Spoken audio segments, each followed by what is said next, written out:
কবিতা পাঠের সময় এখন।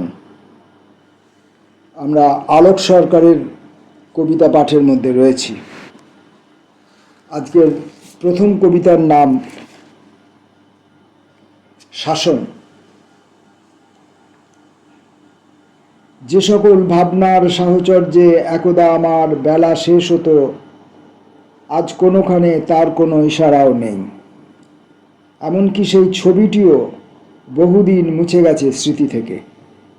এই সব স্বাভাবিকতার ভিতরে কোথাও কোনো প্রশ্নই ছিল না। পরিবেশ পরিবর্তনীয় এবং ভাবনা শুধু উপস্থিতির ঘটনায় স্বকীয় নির্মাণে নিয়ন্ত্রিত হবে। কিন্তু আজ ভোরবেলা ঘুম থেকে উঠে ম্লান দিগন্ত দেখলুম। নিশ্চিত এসেছে কোনো দূর দৃশ্য। শীতল নিরক্ত অবহেলা, চারিদিকে মুখ অভিমানে জ্বলে। একদিন দুপুরবেলায় যেমন দেখেছি দুটি স্পষ্ট পাখি, একদিন অন্তত বিকেলে যেমন একটি ফুল স্ফুরিত নির্জন নিয়ে আমার জানলায় ফুটে উঠেছিল, সেই পাখি সেই ফুল স্থির রক্ত জেলে দেখাতে চেয়েছে কোনো ভুলে যাওয়া আবশ্যিক ঘর। ভাবনা নিমগ্ন, কিন্তু কোনো ছবি মনেই পড়েনি। স্মৃতি প্রসারিত করে দেখি যদি কোনো পরিচিত স্বর ওই ম্লান দিগন্তের অত্যন্ত আড়াল থেকে চিনে নিতে পারি।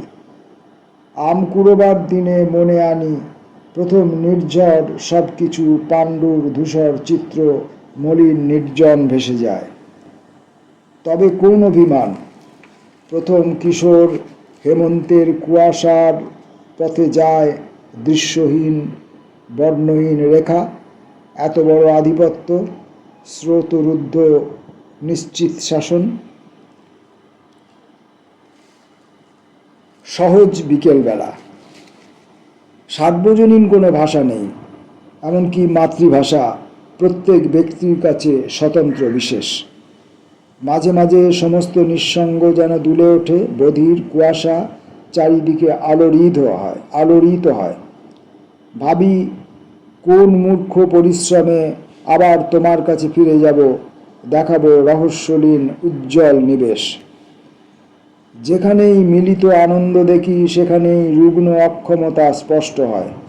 সকলেই নিবিড়তম আনন্দ বারতা প্রকাশ করবে, কিন্তু প্রকাশের ভাষা নেই। মলিন দীনতাকে ঘৃণা করি সবচেয়ে। আমি চিরদিন রচিত ভাষায় তাই কথা বলি। ব্যক্তিগত আনন্দ বেদনা এমনকি তোমার কাছে বলি না কখনো। যেমন বিকেলবেলা মাঝে মাঝে সজ্জিত বিন্যাসে আসে, সেই রকম নির্মিত রঙিন ভাষা ব্যবহার করি তোমার সমীপে।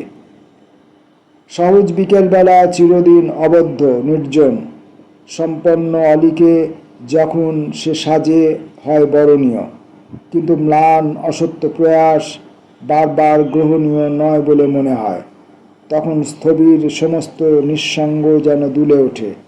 কতবার আহত উচ্ছ্বাস মানুষকে দেখেছি, কতবার সহজ বিকালবেলা অবজ্ঞাত ভালোবাসাহীন জলে, সঙ্গহীন অক্ষম অধীর। পরবর্তী কবিতা হাউই। রূপান্তর কত সহজেই হয়। আম গাছটার পাতার সবুজ রং এক মুহূর্তে তামসী নির্জন হয়ে ওঠে। যত বেলা বাড়ে তত স্ফূর্ত পাখিটার নীলাভ ডানার কারুকাজে কোনো অলৌকিক ঈশ্বরের আশীর্বাদ নামে।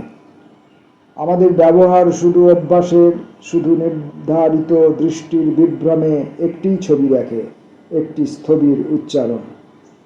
আমি নিশিদিন ভাবি জাগরণ, কীর্ণ পরিশ্রমে প্রতিটি মুহূর্ত দেখা, প্রতি মুহূর্তের পরিবর্তিত দ্যুতি।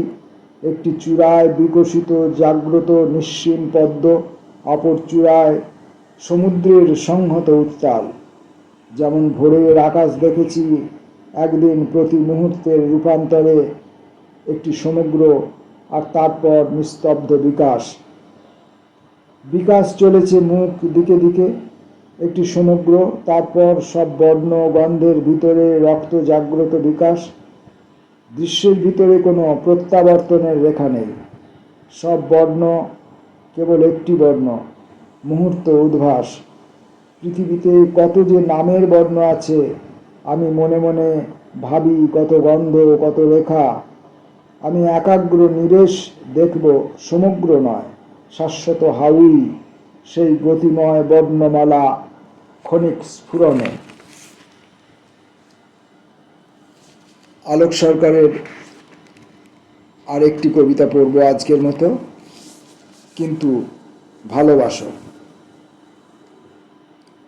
বিচ্ছিন্ন কিছুই নয়, দৃশ্য জগতের সব ছবি অপর ছবির অনুষঙ্গ আনে। এমনকি যে মানুষ অত্যন্ত নিঃসঙ্গ বলে মনে হয়, তারও সন্তাপের ভিতরে নিশ্চিত কোনো চিত্র আছে, হয়তোবা মহিলার, হয়তোবা পুরুষের মুখ, কিংবা কোনো পুরুষ বা মহিলাই নয়, অন্য কোনো ইতিহাস। সব চিত্র, সব মানুষেরই ভাবনার ভিতরে নিমগ্ন এক ইতিহাস থাকে। স্বয়ং সম্পূর্ণ কোনো চিত্র নেই, অভিজ্ঞতার নিষ্পৃহ উত্তাপে মানুষের পরিচয় নির্ধারিত করে। একটি ছবিকে গ্রহণ করার প্রয়োজনে অপর ছবির আবশ্যক হয়। একটি মানুষ শুধু কাহিনীকে অকপট বাধিত নিয়মে বলে মানে। কিন্তু কোথায় ম্লানতা, সব চিত্র, সব মানুষেরই উপস্থিতি মনে হয় দীর্ঘ ইতিহাস ভারে অবনত, অক্ষম মৌনতা। মৌলিক মানুষ নেই কোনোখানে, দৃশ্য জগতের কোনো ছবি আনে না নিমগ্ন দ্যুতি, অকলুষ দীপ্ত সাধিকার। সারাদিন স্মৃতিচারণের গ্লানি, সারাদিন শান্ত বিষাদের ভিতরে কেবল ম্লান ইচ্ছা জলে। দুপুরবেলার পাখিটা বেদনা, এক বিচ্ছিন্নতা চায়।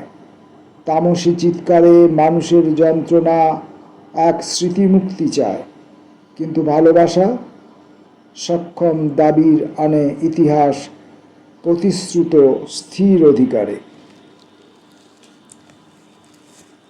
আলোক সরকারের কবিতা পাঠ আজকের মতো এই পর্যন্ত।